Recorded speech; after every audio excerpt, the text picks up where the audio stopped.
Oke, selamat datang dalam video mengenai tugas praktikum keamanan cyber, dan kali ini sudah di tugas 8.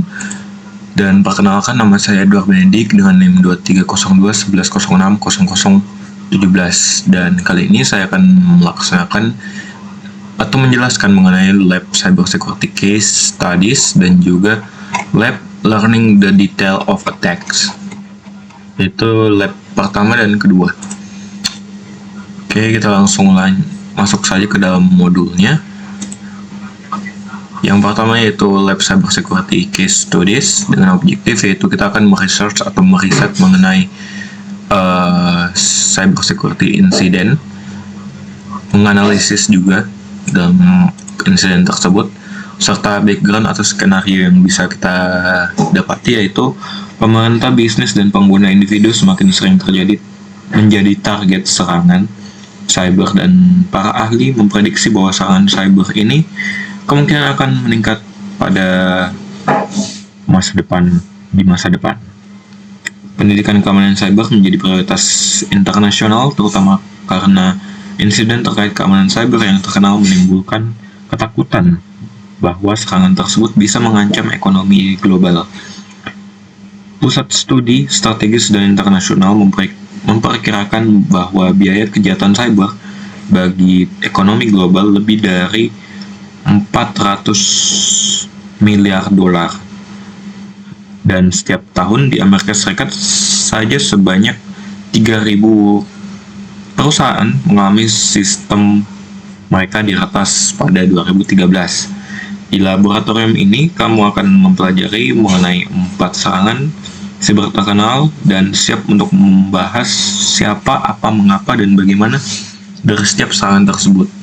Kemudian di sini kita diberikan tugas 1, yaitu conduct search of high profile cyber attacks. Yang pertama yaitu kita akan menggunakan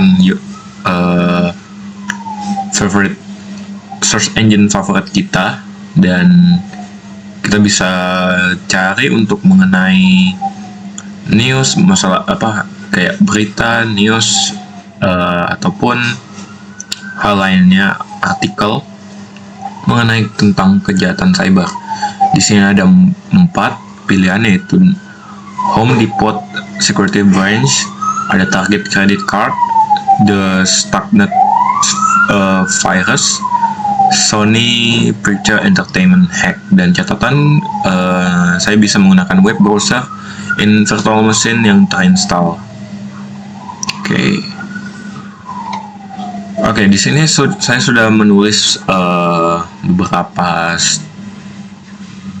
insiden tersebut dengan siapa, apa, kapan, di mana, dan kenapa, serta cara serangan tersebut dibuat ataupun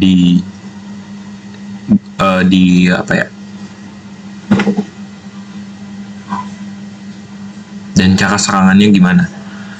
Yang pertama yaitu Home Depot Security Branch, yaitu pada 2014. Siapa yang terkena atau menjadi targetnya, yaitu retail Home Depot dan 56 juta pelanggannya. Kemudian apa yang dilakukan oleh hacker tersebut, yaitu mereka melakukan pencurian data kartu kredit debit menggunakan malware POS. Dan kapan itu terjadi? Pada April sampai dengan September 2014. Selama 5 bulan tidak terdeteksi untuk serangan tersebut. Dan di mana untuk serangan tersebut dibuat, yaitu di seluruh toko Home Depot di AS atau Amerika Serikat dan Kanada. Lalu kenapa mereka menyerang? Dengan motif finansial, yaitu menjual data kartu di black market. Dengan cara serangannya yaitu hacker mencuri kredensial vendor pihak ketiga, masuk ke jaringan, dan menyebarkan malware ke terminal POS. Setelah itu mencuri data 56 juta kartu tersebut. Kemudian insiden kedua yaitu Target Credit Card Branch, itu pada 2013. Dan siapa yang menjadi targetnya, yaitu retail target, dan 110 juta pelanggan lainnya. Kemudian apa yang dicuri? Itu adalah data kartu dan juga data pribadi pelanggan. Kemudian kapan? Yaitu pada November 2013 sampai dengan Desember. Itu adalah musim belanja Black Friday. Kemudian di mana? Untuk tempatnya itu ada di toko fisik Target di seluruh Amerika Serikat. Kemudian mengapa hacker mengambil atau mencuri data tersebut? Motifnya itu seperti sebelumnya, itu motif finansial yang dimana menjual data kartu di dark web. Kemudian cara serangannya itu melakukan phishing di vendor HVAC dengan kredensial yang telah dicuri, kemudian masuk ke jaringan target, dan kemudian menginstal black ops malware di sistem POS, dan 40 juta data kartu tersebut dicuri. Kemudian ketiga itu Stuxnet virus, ya berada pada tahun 2010 sekitar. Untuk siapa yang terkena, yaitu fasilitas nuklir Iran atau Natanz. Kemudian apa yang dicuri ataupun diambil? Datanya yaitu malware worm caching yang merusak centrifuge nuklir.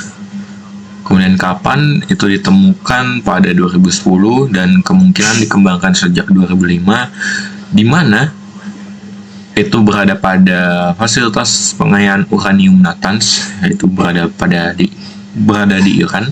Kemudian mengapa? Sabotase program nuklir Iran yang diduga oleh AS dan Israel. Kemudian cara serangannya itu menyebarkan virus melalui USB drive dan menginfeksi SCADA Siemens, kemudian memanipulasi kecepatan centrifuge hingga rusak, dan kemudian 1000 lebih centrifuge hancur tanpa jejak. Kemudian yang keempat atau yang terakhir yaitu Sony Picture Entertainment hack. Dan siapa yang menjadi targetnya? Yaitu Sony Picture Entertainment dan karyawannya. Apa yang dicuri yaitu data yang masif dan penghancuran sistem. Kapan itu dilakukan? Yaitu sekitar pada bulan November 2014, di mana yaitu pada jaringan internal Sony Pictures Hollywood. Lalu kenapa hal tersebut dilakukan? Diduga balas dendam atas film The Interview yang mengejek pemimpin Korea Utara. Kemudian untuk cara serangannya itu kelompok Guardian of Peace itu masuk ke jaringan Sony, kemudian mereka mencuri data 100 terabyte di dalamnya dan membocorkan film, email, dan juga data karyawannya. Setelah itu data tersebut dihapus dan merusak sistem komputer Sony tersebut. Dari keempat kejadian itu saya memilih ada satu, yaitu Target Corporation yang pada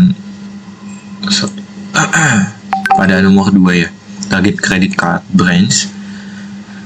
Siapa yang terkena attack tersebut? Untuk jawaban saya itu korban utamanya adalah Target Corporation. Itu salah satu retail terbesar di Amerika Serikat, sekitar 110 juta pelanggan Target menjadi korban, di mana data kartu kredit dan debit milik sekitar 40 juta pelanggan dicuri, serta informasi pribadi, nama, email, alamat, nomor telepon dari 70 juta pelanggan lainnya. Kemudian apa teknologi yang digunakan untuk menyerang tersebut? Mereka menggunakan malware POS, yaitu point of sale, yang dimana digunakan untuk mencuri data kartu langsung dari terminal pembayaran saat transaksi berlangsung, atau RAM scraping malware bernama Black POS. Kemudian kredensial pihak ketiga, yaitu attacker masuk ke jaringan target menggunakan kredensial curian dari vendor HVAC atau Fazio Mechanical Service, kemudian masuk ke phishing email yang digunakan untuk menginfeksi vendor pihak ketiga dan mendapatkan akses awal. Kemudian kapan hal tersebut terjadi secara detailnya, akses awal pada jaringan internet target terjadi sekitaran 12 November 2013. Kemudian malware itu mulai aktif mengumpulkan data kartu pada 27 November 2013, tepat sebelum musim belanja Thanksgiving atau Black Friday. Kemudian target baru mengetahui adanya pelanggaran pada 12-15 Desember 2013 setelah mendapatkan notifikasi dari Departemen Kehakiman AS. Kemudian malware tersebut beroperasi selama kurang lebih 3 minggu tanpa terdeteksi. Kemudian what system were target? Sistem apa yang ditargetkan yaitu sistem POS di suatu toko fisik, data kartu dicuri saat di swipe. Kemudian jaringan internal target, attacker bergerak pada lateral dari jaringan vendor ke jaringan utama. Kemudian database pelanggan yang menjadi target juga yaitu informasi pribadi pelanggan seperti nama, alamat email, dan nomor telepon. Kemudian motivasi dari attacker atau hacker tersebut dalam kasus ini apa, dan apa yang bisa kita dapat yaitu motivasi utama mereka dengan tujuan apa. Yaitu motivasi utama adalah keuntungan finansial. Para penyerang diduga kelompok cyberkriminal dari Eropa Timur yang bertujuan untuk mencuri data kartu kredit debit dalam jumlah besar, kemudian menjual data tersebut di black market atau dark web dengan harga $20 sampai dengan $100 per kartu. Dengan 40 juta kartu yang dicuri dengan potensi keuntungan ilegal bisa mencapai ratusan dolar. Kemudian apa outcome dari attack tersebut, dari serangan tersebut? Untuk jawabannya itu 40 juta data kartu kredit dan 70 juta data pribadi pelanggan dicuri. Kemudian target mengalami kerugian finansial lebih dari 200 juta termasuk biaya hukum, penggantian kartu, dan kompensasi. CEO dan CIO target mengundurkan diri. Target membayar settlement sekitar 18,5 juta dolar kepada 47 negara bagian AS. Kemudian kepercayaan publik terhadap target menurun drastis dan berdampak pada penurunan penjualan. Target di sini yaitu korban tersebut ya. Kemudian kita masuk pada lab learning the detail of attacks. Yang pertama, objektif seperti tadi kita akan riset dan juga analisis IoT application vulnerabilities. Untuk background yaitu Internet of Things terdiri dari perangkat yang terhubung secara digital yang menghubungkan setiap aspek kehidupan kita termasuk rumah, kantor, mobil, dan bahkan tubuh kita ke internet. Dengan semakin cepatnya adopsi IP6 dan hampir semua jaringan Wi-Fi yang terpasang, IoT berkembang dengan sangat cepat, dan para ahli industri memperkirakan bahwa pada 2020 jumlah perangkat IoT aktif akan mendekati 50 miliar, dan perangkat IoT yang sangat rentan terhadap ancaman keamanan karena keamanan tidak selalu diperhatikan dalam desain produk IoT. Selain itu, perangkat IoT sering dijual dengan sistem operasi dan perangkat lunak bawaan yang sudah lama dan belum diperbarui. Kemudian require yang kita butuhkan yaitu PC atau mobile device dengan akses internet dan conduct research IoT aplikasi yang bisa kita pilih, yaitu kita bisa membahas mengenai industri, energi sistem, healthcare, dan government. Kita bisa prepare untuk diskusi tersebut dan juga kenapa serta beberapa hal yang bisa kita dapati. Kemudian di sini kita lanjut saja ke bagian step pertama. Oke, untuk yang saya pilih yaitu di sini adalah healthcare untuk bidang yang saya pilih. Yang pertama yaitu what the vulnerability, yaitu kerentanan yang dipilih adalah kelemahan keamanan pada alat medis IoT, yang khususnya pada insulin pump dan pacemaker yang terhubung secara nirkabel. Perangkat ini menggunakan komunikasi nirkabel seperti Bluetooth atau RF tanpa enkripsi yang memadai dan tanpa autentikasi yang kuat. Akibatnya, penyerang dalam jarak tertentu dapat mengintersepsi, memanipulasi, atau mengambil alih kendali perangkat tersebut dari jarak jauh. Contoh nyatanya adalah peneliti keamanan yang membuktikan bahwa insulin pump tertentu dapat dimanipulasi untuk memberikan dosis insulin yang berbahaya tanpa sepengetahuan pasien. Kemudian, siapa yang akan mengeksploit itu? Bisa dijelaskan, yaitu pihak yang mungkin akan mengeksploitasi kerentanan ini antara lain adalah penjahat cyber yang ingin memeras pasien atau rumah sakit dengan ancaman terhadap keselamatan jiwa. Kedua yaitu aktor negara atau state sponsor hacker yang menargetkan tokoh penting seperti pejabat, pemerintah, atau pemimpin perusahaan yang menggunakan perangkat medis tersebut. Kemudian yang ketiga yaitu peretas bermotif pribadi yang memiliki dendam terhadap individu tertentu. Kemudian yang keempat yaitu eksploitasi yang berbahaya karena dapat mengancam nyawa pasien secara langsung dan sulit dideteksi. Oke, kemudian kenapa these vulnerabilities exist? Kerentanan ini ada. Kerentanan ini ada karena beberapa alasan mendasar, yaitu desain perangkat yang mengutamakan fungsi medis daripada keamanan cyber. Produsen lebih fokus pada itu yang pertama, desain perangkat yang mengutamakan fungsi medis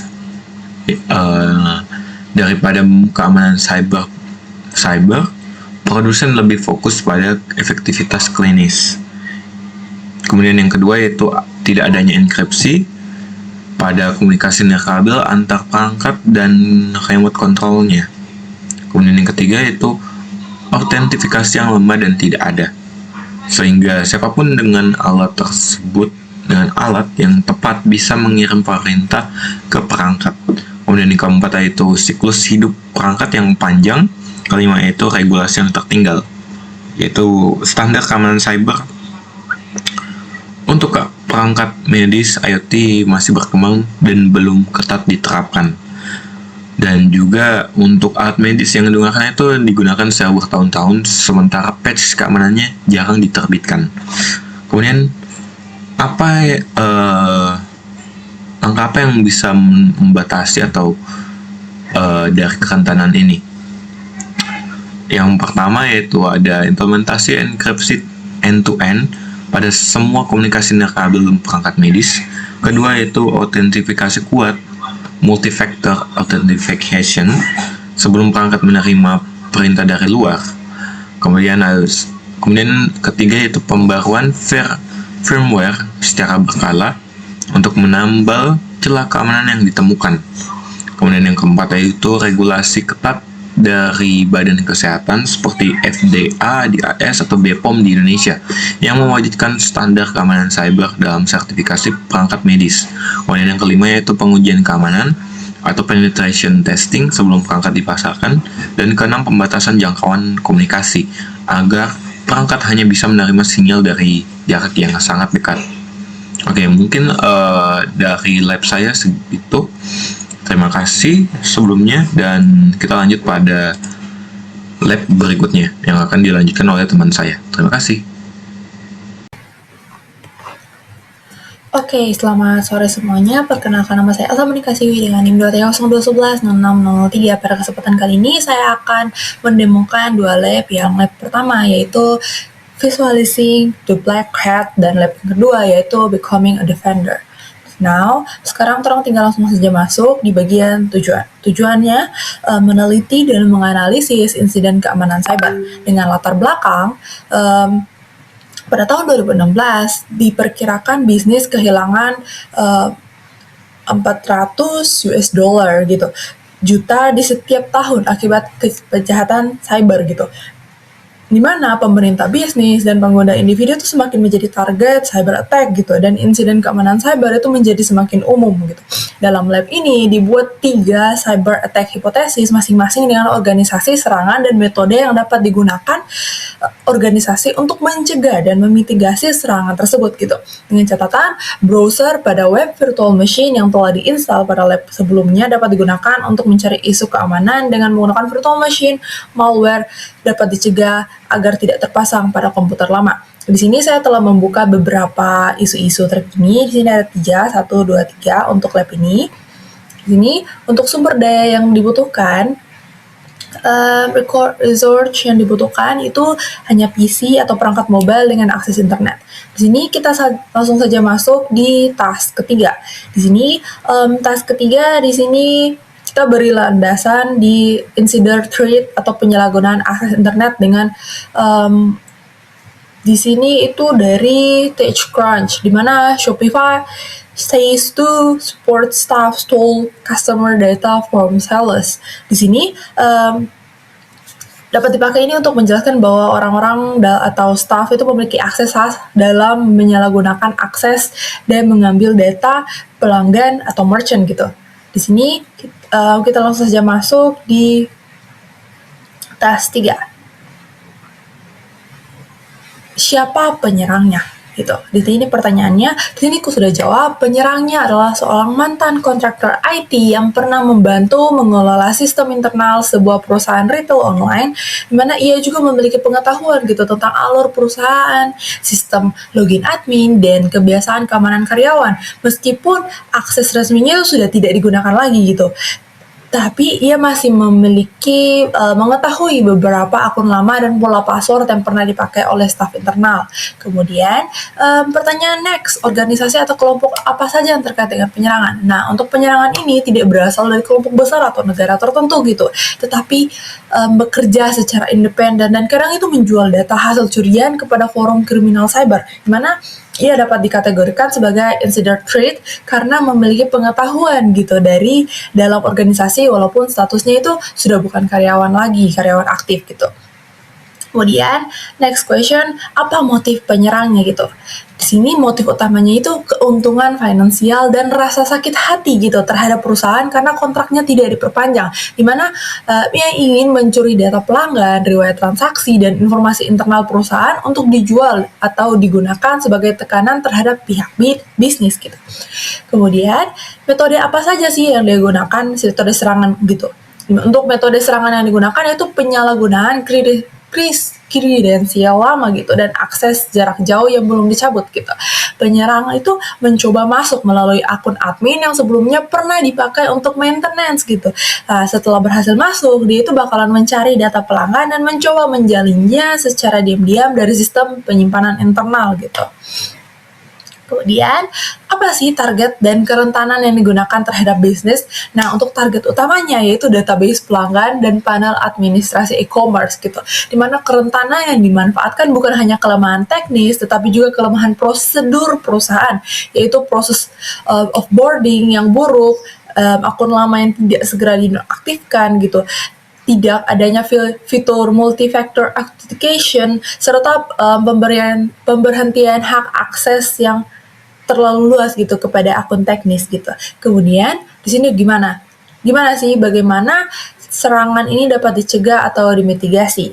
Nah, di sini sudah aku jawab, serangan ini dapat dicegah dengan menerapkan proses offboarding yang ketat gitu setiap kali karyawan atau kontraktor keluar, termasuk menonaktifkan akun, mengganti password bersama, dan mencabut akses VPN atau remote access, di mana perusahaan juga itu perlu menggunakan multi-factor authentication, privilege privilege, audit access secara berkala gitu, serta monitoring login mencurigakan agar aktivitas tidak normal itu bisa cepat terdeteksi itu. Ini contoh kasusnya. Nah, next kita masuk ke tes 4, tugas keempat. Nah, untuk tugas 4 sendiri, di sini kita mengambil contoh kasus dari cyber wars, hack activities, shift taking, targeting critical infrastructure with ICS attack data branch instruction. Di sini aku pakai untuk menjelaskan gitu beberapa kelompok hack activities itu yang sering memakai DDoS atau divestment, lalu itu berkembang ke serangan yang lebih serius terhadap critical infrastructure. Mana di sini saya akan menjelaskan task 4 tentang kelompok hack activities dan serangan terhadap website perusahaan energi. Di sini ditanya gitu, siapa penyerangnya? Untuk penyerangnya adalah anggota kelompok hack aktif bernama Green Signal Collective, di mana sebuah kelompok hipotesis yang pernah menyerang perusahaan yang dianggap merusak lingkungan gitu. Mereka bukan hanya mencuri uang, tetapi ingin menarik perhatian publik melalui gangguan digital terhadap perusahaan yang menjadi target gitu. Kemudian next pertanyaan, organisasi atau kelompok yang terkait dengan penyerang gitu. Nah, untuk penyerang ini berhubungan dengan kelompok hack aktif online yang bergerak secara anonim gitu. Kelompok tersebut biasanya menggunakan media sosial, forum, dan kanal komunikasi tertutup untuk menyebarkan kesan politik atau sosial gitu secara melakukan serangan terhadap target tertentu gitu. Kemudian, next question, apa sih motif penyerangnya?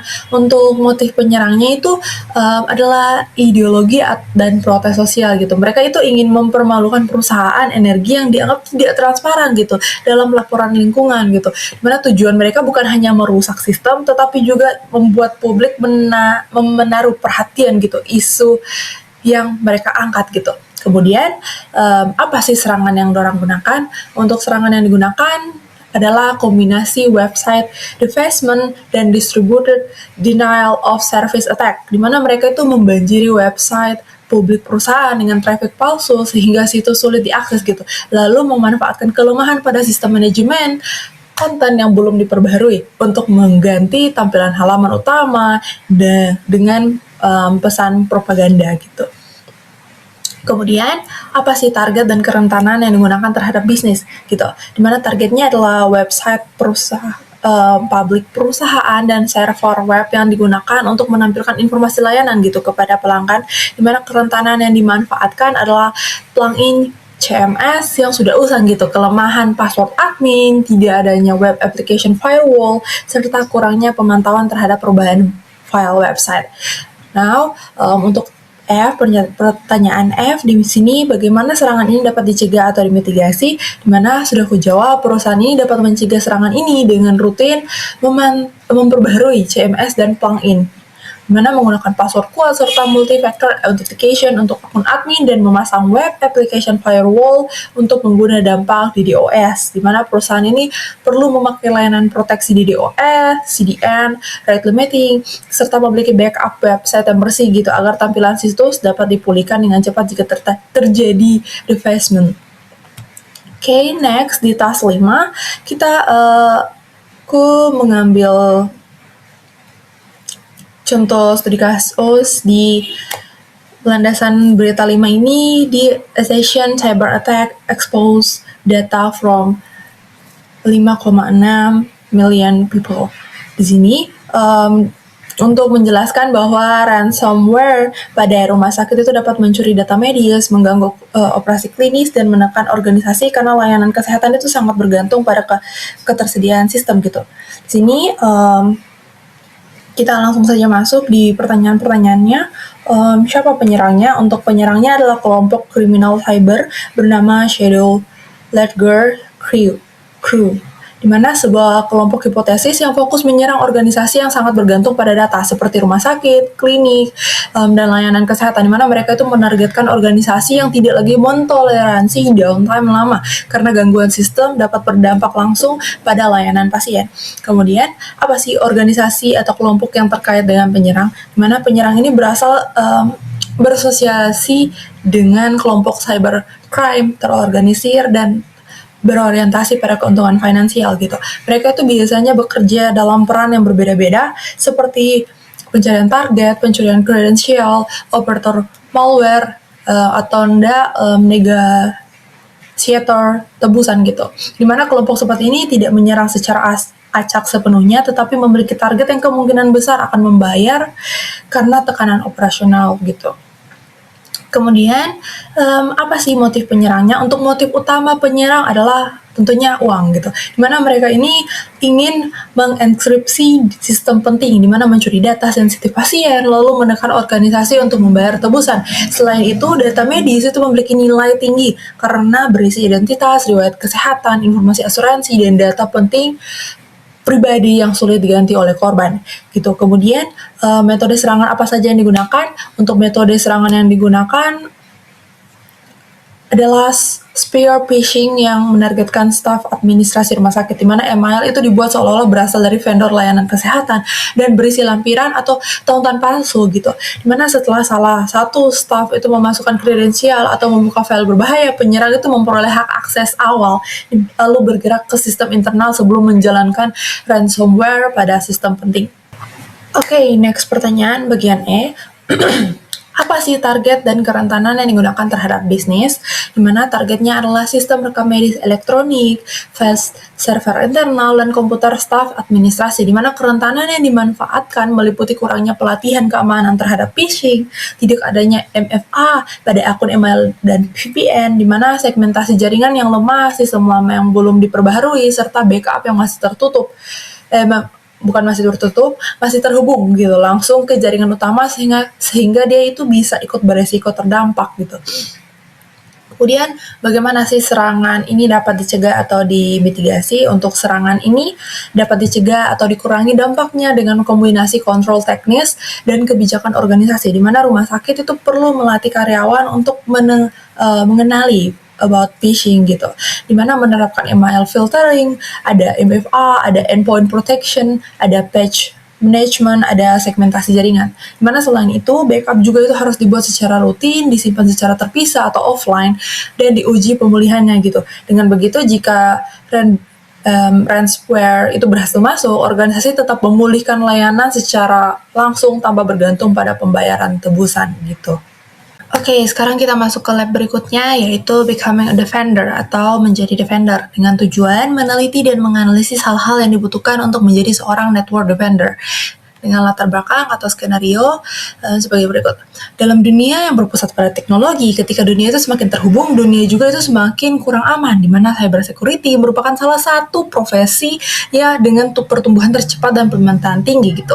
Di mana individu dalam bidang ini melakukan berbagai pekerjaan termasuk tetapi tidak terbatas pada consultation, investigation, dan program management service, baik melalui sumber internal maupun eksternal, di mana profesional cybersecurity diperlukan untuk mengevaluasi, merancang, dan menerapkan security plans, melakukan investigasi mendalam, serta melakukan security research dan risk assessment untuk mengusulkan solusi terhadap potensi pelanggaran keamanan. Mana individu dengan kemampuan keamanan yang baik memiliki potensi penghasilan yang besar untuk dipertimbangkan dalam pekerjaan dengan bayaran tinggi. Seseorang itu harus memiliki kualifikasi yang tepat gitu. Karena itu penting untuk mempertimbangkan sertifikasi industri yang tersedia untuk jalur karir ini. Ada beberapa atau banyak sertifikasi yang dapat dipilih, dan pemilihan sertifikasi yang tepat untuk setiap individu memerlukan pertimbangan yang cermat. Dengan catatan, browser web pada virtual machine yang telah diinstal pada lab sebelumnya dapat digunakan untuk mencari isu keamanan. Dengan menggunakan virtual machine, malware dapat dicegah agar tidak terpasang ke komputer utama. Untuk record resource-nya itu di sini kita membutuhkan PC atau perangkat mobile dengan akses internet. Kita masuk saja ke tahap 1 di sini, yaitu melakukan pencarian sertifikasi. Bagian A, dengan menggunakan search engine pilihan, lakukan pencarian untuk sertifikasi paling populer dalam cybersecurity. Sertifikasi yang dimaksud adalah yang banyak dimiliki orang, bukan hanya yang diminta oleh employer. Nah, untuk itu saya setelah memilih beberapa sertifikasi, di sini ada banyak saya jelaskan. Beberapa sertifikasi cybersecurity populer dan banyak dikenal di industri adalah CompTIA Security Plus, ada Certificate Information System Security Professional, ada Certificate Ethical Hacker, ada CompTIA CYSA Plus, ada juga CompTIA Pentest Plus, ada Certificate Information Security Manager, ada Certificate Information System auditor, ada dan masih banyak beberapa lagi yang telah saya tulis di jawaban saya, di mana untuk sertifikasi ini mencakup berbagai jalur karir mulai dari level dasar seperti security analyst, network defender, dan social analyst sampai ke level lanjutan seperti security manager, penetration tester, ada juga auditor keamanan, ada juga security arsitek, ada juga Computer Security Plus sendiri itu dikenal sebagai dasar sertifikasi global untuk fungsi keamanan ini. Untuk Computer Security Plus ini ada juga CISSP itu lebih ditujukan untuk profesional berpengalaman, serta ada CS Certificate. Ini berfokus pada pemahaman teknik, ethical hacking, serta pencegahan serangan. Oke, sini kita next ke bagian B. Pilih 3 sertifikasi dasar dari daftar di atas dan berikan detail mengenai persyaratan sertifikasi atau pengetahuan yang diperoleh seperti apa vendor spesifik atau vendor netral, jumlah ujian untuk diperoleh sertifikat, persyaratan ujian, topik yang dibahas, dan sebagainya. Di sini sudah aku jawab. Ada 3 sertifikat yang kupilih seperti yang telah aku buka di sini. Ada pertama yaitu Computer Security Plus, CSP, dan C. Dimana untuk Computer Security Plus ini merupakan sertifikasi vendor netral yang paling cocok untuk entry level sampai ke intermediate cyber security. Sertifikasi ini hanya membutuhkan satu ujian yaitu SY 701. SY 701 dimana untuk dengan maksimal 90 bentuk multiple choice dan performance based question. Ini based question di mana materinya itu mencakup konsep keamanan, ancaman, kerentanan, mitigasi, arsitektur keamanan, operasi keamanan, serta governance, risk, and compliance. Untuk yang kedua, ada juga ini banyak udah dijelasin sih, cukup detail di exam details ini. Kemudian untuk yang kedua yaitu CISSP adalah sertifikat vendor netral dari ISC2 yang lebih cocok untuk profesional keamanan tingkat menengah hingga senior. Ini gimana? Untuk CISSP Quick Glance di sini untuk mendapatkannya, kandidat itu harus memiliki minimal 5 tahun pengalaman kerja penuh waktu dalam 2 atau lebih dari 8 domain CISSP. Walaupun 1 tahun pengalaman, itu dapat diganti dengan gelar atau sertifikasi tertentu. Dimana untuk ujian CISSP ini berdurasi 3 jam dengan 100 sampai 150 soal multiple choice dan advanced item types. Dimana materinya ada seperti 8 ini. Ya, ada 8 ini, ada security and risk management, ada asset security, security architecture and engineering, ada communication and network security, ada identify and access management, ada security assessment and testing, security operation, ada software development security. Kemudian yang terakhir yang aku pilih di sini ada C, mana atau Certificate Ethical Hacker dari AC Coach Hill itu berfokus pada cara memahami pola pikir penyerangan agar seseorang defender itu dapat menganalisis dan mencegah serangan. Dimana C itu memiliki knowledge exam berdurasi 4 jam. Dengan 125 pilihan ganda setelah research, kemudian dengan topik yang diuji meliputi information security threat, ada attack vendor, ada attack detection, ada attack profession, ada procedures, ada metodologi. Dimana sertifikat ini cocok untuk calon security analyst, ada penetration tester pemula, ada vulnerability analyst, ada network defender yang ingin memahami teknik serangan dari sisi defensif. Kemudian kita masuk ke tes kedua, yaitu menyelidiki posisi pekerjaan yang tersedia dalam cyber security. Di mana IDENCOM merupakan salah satu job site terbesar di dunia. Dengan menggunakan browser pilihan, akses IDENCOM ini dan mencari pekerjaan security yang tersedia dalam 2 minggu terakhir.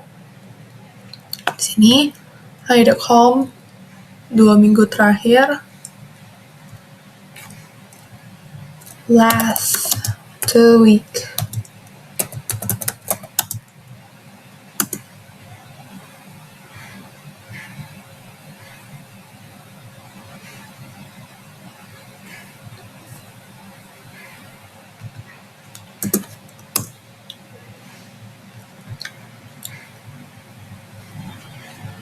Nah, di sini setelah aku research sih sebelumnya, berdasarkan 2 minggu terakhir terdapat sekitar 40 lowongan baru atau yang terlihat dari hasil pencarian, di mana angka ini bersifat perkiraan karena Inden ini menampilkan hasil berdasarkan lokasi gitu, kata kunci, filter, dan waktu pencarian pada hasil yang terlihat, di mana Inden ini menampilkan beberapa halaman hasil untuk pencarian tersebut, sehingga jumlah lowongan dapat berubah jika pencarian dilakukan di lokasi yang tanggal berbeda.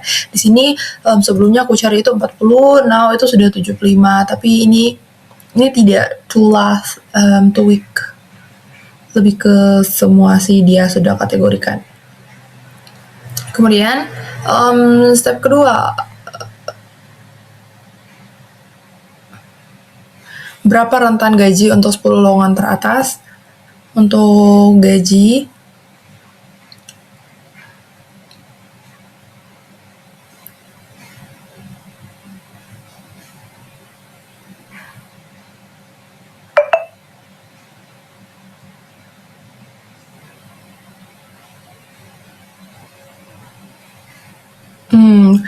dia sudah lumayan berbeda dari sebelumnya yang aku cari.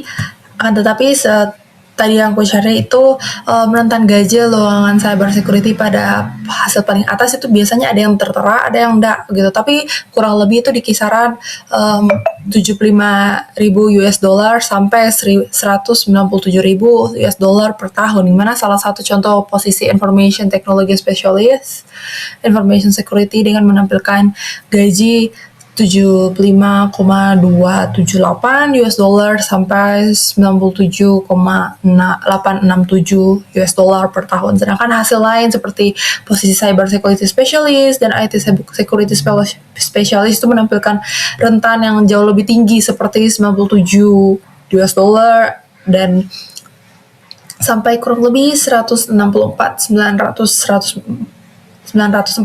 US dollar dan 143 sekian US dollar, 197 sekian US dollar per tahun. Dimana tidak semua lowongan itu menampilkan gaji secara langsung gitu.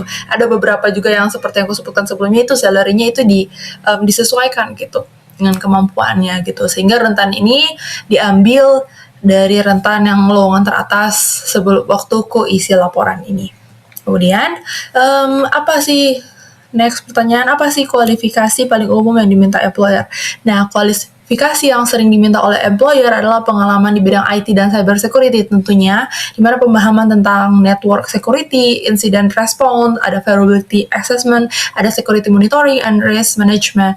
Di mana banyak lowongan juga meminta kemampuan menggunakan security tools, memahami sistem Windows dan Linux, mampu melakukan analisis log, serta memiliki kemampuan komunikasi yang baik karena pekerjaan cyber security tidak hanya teknis, tapi juga berhubungan dengan pelaporan resiko kepada tim lain atau manajemen. Beberapa posisi itu meminta pengalaman 3-5 tahun di cyber security atau security operation, dimana sedangkan posisi lain itu menekankan kemampuan monitoring, threat hunting, vulnerability assessment, dan security exercise. Kemudian sertifikasi industri apa saja yang dibutuhkan oleh employer tersebut. Sertifikasi yang sering muncul atau relevan dalam lowongan cybersecurity adalah CompTIA Security Plus, CISSP, ada C, ada OSCP, dan sertifikasi lain yang sesuai dengan standar keamanan organisasi. Untuk posisi yang berhubungan dengan pemerintahan atau pertahanan, beberapa employer juga itu meminta pemenuhan standar seperti DoD 8570 atau sertifikasi keamanan yang diakui dalam lingkungan government security, di mana Security Plus itu biasanya cocok dengan posisi entry level atau analis. CISSP itu lebih sering digunakan untuk posisi senior atau manajemen keamanan. C untuk peran yang berhubungan dengan ethical hacking dan vulnerability assessment, sedangkan OSCP itu lebih mengarah ke penetration testing tingkat lanjut. Oke, next. Apakah ada sertifikasi yang cocok dengan sertifikasi yang tercantum di step 1A? Ya, karena ada beberapa sertifikasi yang cocok dengan daftar step 1A, di mana sertifikasi seperti CompTIA, Security, CISSP, dan C itu termasuk dalam daftar sertifikasi populer sekaligus relevan dalam kebutuhan employer pada lowongan cybersecurity. Hal ini menunjukkan bahwa sertifikasi tersebut bukan hanya berguna secara akademik, tetapi juga memiliki nilai praktis di dunia kerja karena sering digunakan sebagai bukti bahwa kandidat ini memiliki pengetahuan dasar sampai lanjutan tentang keamanan informasi, defense, strategi, threat analysis, dan incident response. Kemudian di sini di step 6 di sini kita disuruh untuk di nomor F, telusuri online resource yang memungkinkan kamu menguji kemampuan hacking secara legal. Tools ini memungkinkan pemula dengan pengalaman cybersecurity yang terbatas untuk mengasah kemampuan penetration testing seperti Google Gruyere atau Web Application Exploit and Defensive. Ini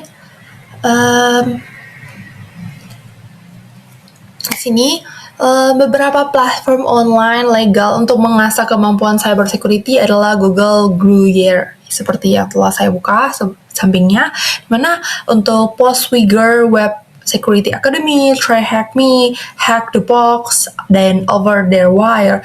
Google Gruyere itu menyediakan code lab untuk mempelajari web aplikasi exploit dan defensif, tetapi pengguna itu hanya diberi izin menyerang aplikasi Gruyere sesuai arahan lab, bukan menyerang sistem lain gitu. Untuk Postwigger Web Security Academy itu menyediakan pelatihan gratis untuk keamanan aplikasi web, sedangkan untuk Try Hack Me itu menyediakan latihan hands-on gitu melalui browser.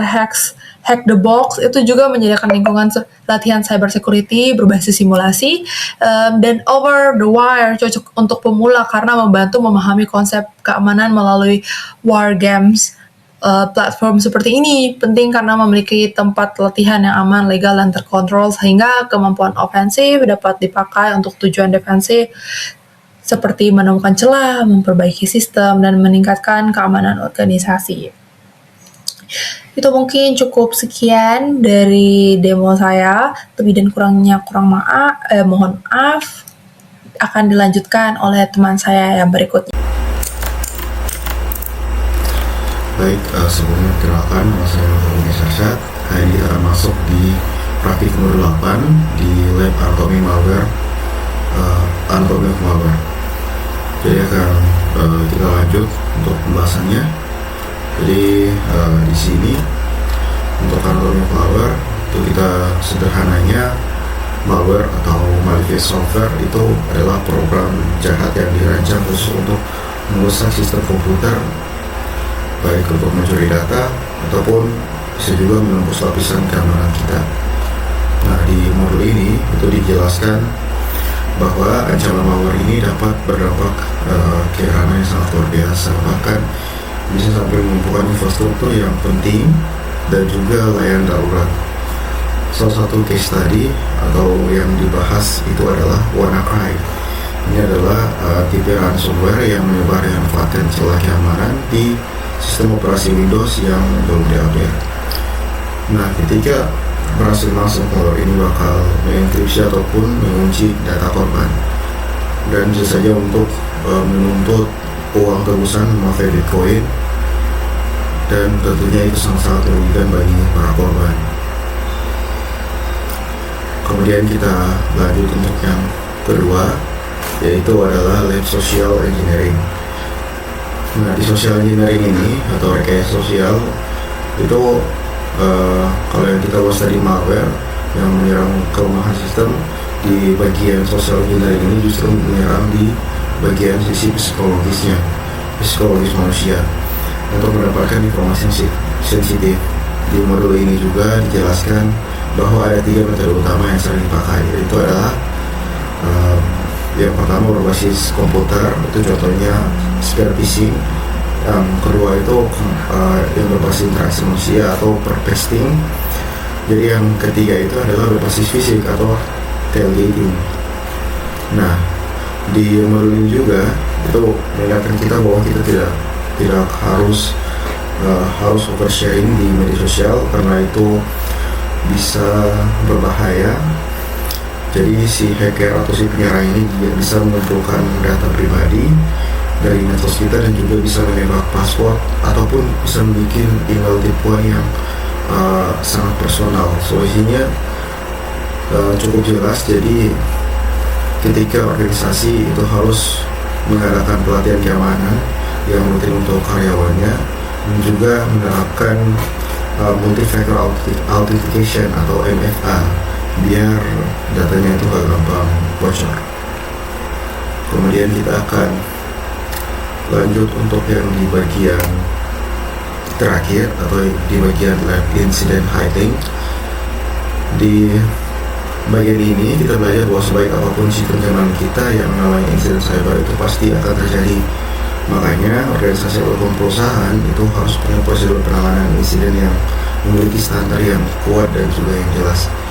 Nah, di sini juga terdapat ada dua skenario pada modul ini. Yang pertama itu skenario itu ketika perusahaan kena worm yang menyebar lewat flash disk yang kemudian install again DDoS di komputer-komputer kantor untuk merusak komputer-komputer yang ada di kantor. Nah, untuk memperbaiki hal tersebut, tim keamanan harus langsung melacak trafik jaringan yang mencurigakan. Kemudian setelah itu harus komputer yang terinfeksi langsung dikarantina dan juga malware-nya itu harus dihapus menggunakan script khusus. Kemudian yang skenario kedua yaitu berkaitan dengan keteledoran. Jadi ada admin privacy yang meninggalkan komputer tanpa dikunci, kemudian ada orang asing yang menyelinap masuk dan ketahuan untuk menggerakkan mouse-nya. Dan tindakan cepat yang harus diambil itu adalah mengisolasi komputer dari jaringan itu, mengecek database apakah ada data gaji yang sempat diubah secara ilegal. Lewat kasus ini kita ingatkan kebijakan otomatis lock screen untuk diterapkan di semua komputer agar komputer kita itu aman dari insiden keteledoran itu. Ya, mungkin itu saja untuk ketiga labnya ini. Untuk penjelasan yang mungkin saya bisa jelaskan di lab yang 3 dan juga di modul yang terakhir ini. Akhir kata saya ucapkan terima kasih dan mohon maaf bila ada kesalahan kata.